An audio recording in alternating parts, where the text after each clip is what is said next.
Hi friends! Telangana రాష్ట్ర ప్రజలందరికీ అదిరిపోయే శుభవార్త. ఆసరా చేత పెన్షన్‌లు భారీగా అయితే పెంచారండి. పెంచిన డబ్బులు ఎప్పుడిస్తారనేసి ప్రజలైతే చాలా ఆతృతతో అయితే ఎదురు చూస్తున్నారు. మరి పెంచిన డబ్బులు ఎప్పుడిస్తారు? పాత వారికి, కొత్త వారికి అలాగే కొంతమందికి రద్దవుతున్నాయి.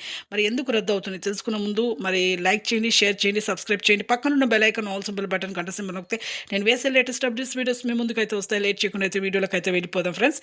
పాత వారికి, వృద్ధులకి, వితంతువులకి, ఒంటరి మహిళలకు 4,000, వికలాంగులకు 6,000 ఇక ఎంపీ సేవింగ్ చేసుకున్న వారికి మాత్రమే బ్యాంకులో కానీ, పోస్ట్ ఆఫీస్‌లో గానీ పడతాయండి. ఎంపీ సెల్లింగ్ అంటే ఇంకేం లేదంటే phone number, Aadhaar card link చేసుకోవాలి బ్యాంక్ అకౌంట్‌కి. ఇక మీకు బ్యాంకులో గానీ, పోస్ట్ ఆఫీస్ ద్వారా పడతాయి. అలాగే 3 ఎకరాల పంట పొలం ఉన్న ప్రభుత్వ ఉద్యోగం చేసే పిల్లల తల్లిదండ్రులకైనా సదరన్ సర్టిఫికేట్ ఫేక్ సర్టిఫికేట్ చూసినా కూడా రద్దవుతున్నాయండి. జూలై 15 తేదీ వరకలైతే మీకైతే వస్తాయి. అలాగే ఇక కొత్త వారికి, వృద్ధులకి, వితంతువులకి, ఒంటరి మహిళలకు 4,000, వికలాంగులకు 6,000, హెచ్ఐవి బాధితులు, బీడీ, చేనేత, మగ్గం కార్మికులు కూడా 4,000 అయితే వస్తాయండి. ప్రతి ఒక్కరికైతే ఎంపీసీ లింక్ చేసుకొని జూలై 15 తేదీ అయితే మీకైతే రావడం జరుగుతుంది.